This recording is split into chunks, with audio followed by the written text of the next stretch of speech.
Patrymau Iaith Diwrnod 4, Ynys Môn 1, Uwch 1, 18 I 25. Day 4 language patterns. Y cymal enwol, the noun clause. The first clause you were taught in Welsh was dwi'n meddwl bod. I think that. This sort of clause with bod can also occur with the following verbs. Anghytuno, credu, cytuno, dweud, gwybod, teimlo, ystyried. If you use a pronoun, rhagenw, with bod, make sure to use the correct mutation. Fy mod I, dy fod di, ei fod o, ei bod hi, ein bod ni, eich bod chi, ei bod nhw. In this context, bod can be used in the present tense and in the imperfect tense. Heddiw, mae hi'n meddwl bod hanes yn ddiddorol. Today, she thinks that history is interesting. Ddoe, roedd hi'n meddwl bod hanes yn ddiflas. Yesterday, she thought that history was boring. However, if you are talking in the present about something which will, future, or would, conditional, happen in the future, the word bod changes to bydd or basai, and we can add Dwi'n meddwl y bydd o'n dod yfory. I think that he will come tomorrow. Oeddech chi'n meddwl y basa hi'n mynd? Did you think that she would go? Ychwanegu pwyslais. Adding emphasis. When you add emphasis, the order of the sentence changes and the subject, godrych, the who or what that is being emphasised, goes first. Dwi'n athro. I am a teacher. No emphasis. Athro dwi. I am a teacher. With an emphasis on teacher.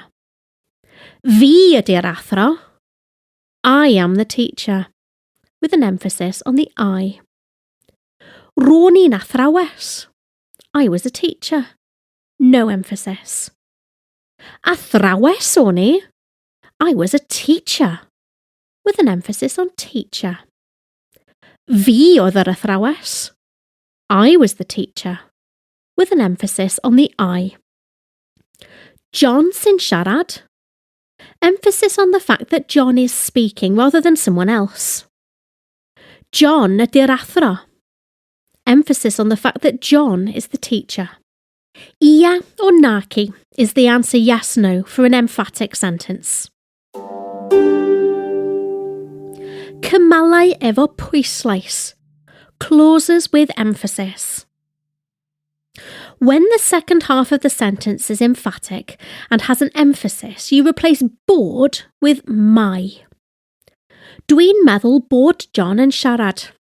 I think that John is speaking. There is no emphasis in this sentence. Dwi'n meddwl mai John sy'n siarad. I think that it's John who's speaking. There is an emphasis on the fact that it is John that is speaking, rather than anyone else. Hwn, hon, y rhain, hyn, hynny. This, that, these, those.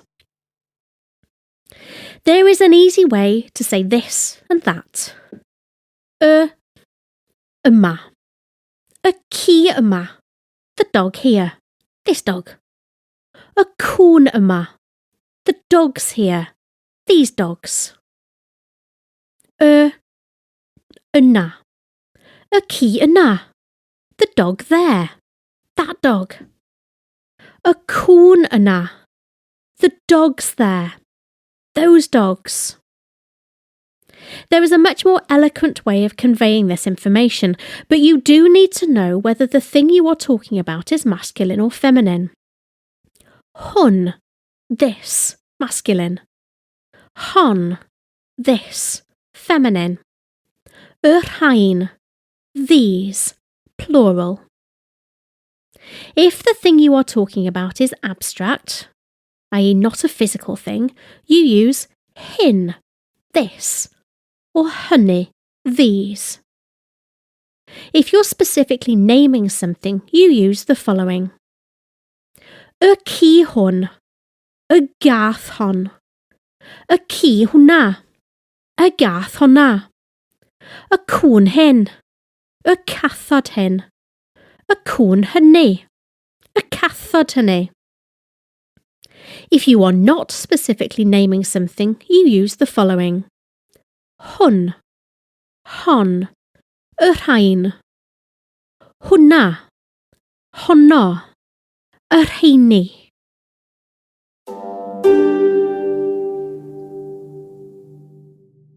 Mewn, yn.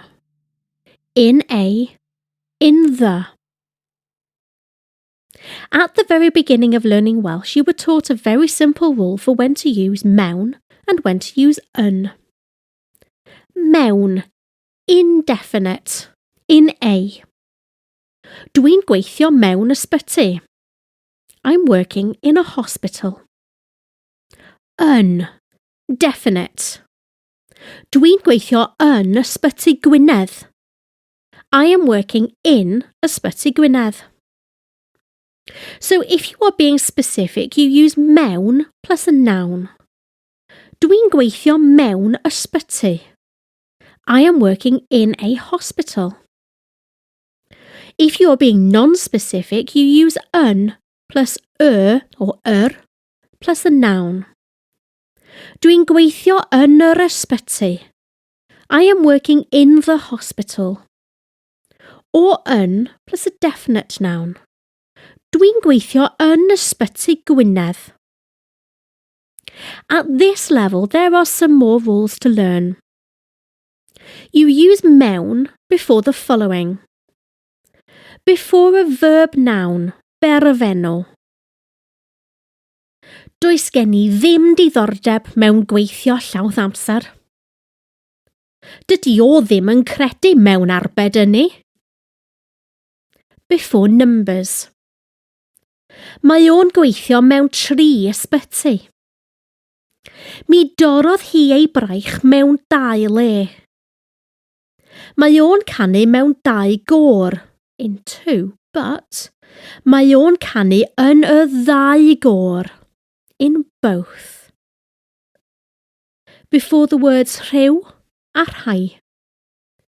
Mae nhw mewn rhyw gaffi newydd, mewn rhai sefyllwydd, mewn rhai trefi. Before the words llawer, gormod, digon, ychydig. Mi gyrhaeddes I mewn digon o amser.